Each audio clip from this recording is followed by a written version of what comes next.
People want fulfillment. Well, it takes a lifetime of effort for most human beings, that things that they pursue will not and cannot bring fulfillment. Moving to a place where you can handle any kind of challenge simply means it's giving you the freedom to do what you want. Because there is no the God, there is no incarnation. Avatar means a repeat performance.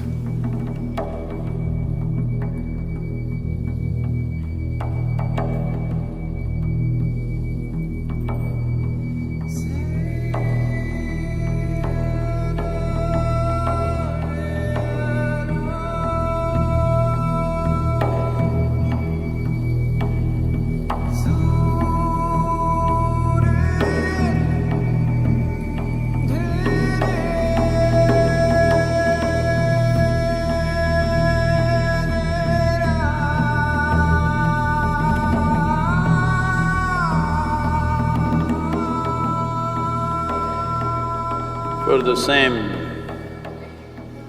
aspiration of human fulfillment, there are so many efforts, so many different types of activity in the world. Whether one is going to the temple or to the bar, seeking God or drink or drug, one is seeking peace or war, one is seeking trinkets of life, another wants to go to heaven. Essentially, the pursuit is same. People want fulfillment.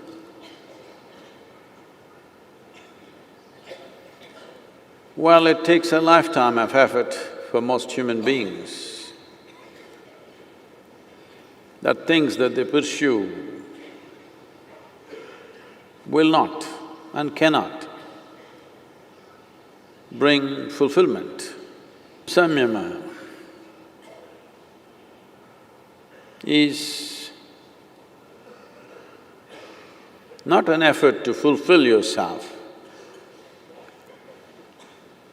but to remove the ingredients which cause unfulfilled condition within you. There is a process in your hands right now. Where you will take this process is in your hands. But it is such a potent and alive process, a very live and potent process, that if you give yourself to it, it does things that you've not imagined possible ever.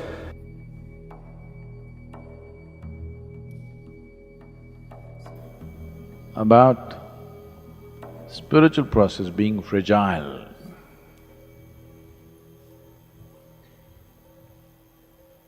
if you ask me,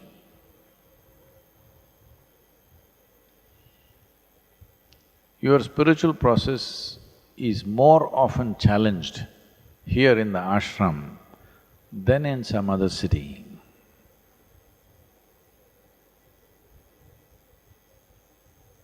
It is challenged and it's also supported.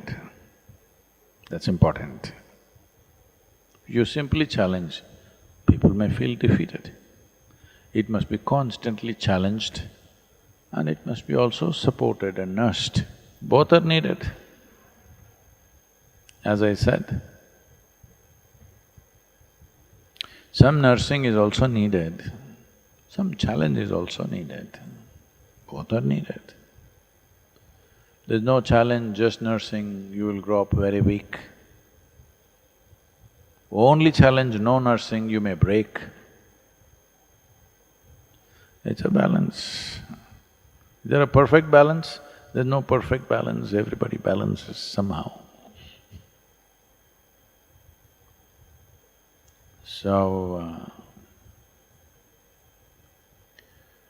where you feel most uncomfortable, you stay there. That'll be good for you. That is if you want to grow quickly. If you want to grow slowly, be where it's most comfortable. It's taken a lot of effort to constantly design every situation like that there is nourishment and there is challenge, there is nourishment and challenge. From being a Isha's Anga to become Isha, that means wherever you go, it's the same thing. Doesn't matter. You're in the middle of a marketplace, you're like this only. You can participate in everything but untouched by anything. So this is a simple test for yourself. If you miss anything, not just people, anything. Right now,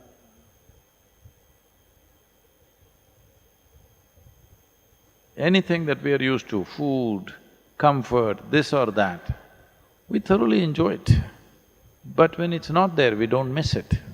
When you don't have it, if you're in the same condition as when you have it, this is a good indication. That means you are moving from a nursery to face any kind of challenge. Moving to a place where you can handle any kind of challenge simply means it's giving you the freedom to do what you want. Whatever we want, we can take it up and do it.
Who told you they're incarnations of God?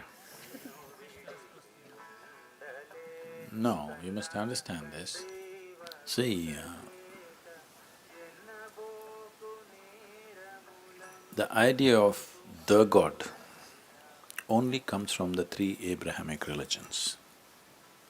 That there is the God somewhere, one authority. Nowhere else does it exist. Not at all in this culture. We called any being who is evolved beyond what we thought was a normal human being as a deva. That means he's like godlike. Because I think I've spoken about this, people call Tendulkar a cricketing god. Everybody want to come and fall at your feet and things is because when they see somebody that is evolved beyond what they think is normal, what they think is normal, then that person, they are saying, he's divinely endowed, something more than what we have. There is no the God. Because there is no the God, there is no incarnation. Avatar means a repeat performance. Yes, avatar means he's come once again in a certain form. But does not mean the God has come. If somebody is of a certain kind, they say, oh, he's Shiva's incarnation. You must understand this. In this culture, for example, they were talking about Ramana Maharshi. People used to refer to him as Bhagwan. Bhagwan generally literally translates to almost like God. It's, yes, Sanskrit, somebody tell me what's Bhagwan, how does it break into two words? A fortunate being, that's what they're trying to say, okay. But generally, these are the words that are there to describe God. Tamil enna? Kada ul means it's going inwards again. Oh, that's nice. I didn't realize that, I thought kadval kadval and so like. If that is the meaning, it's fantastic that they're calling, using a word for God as something that is within.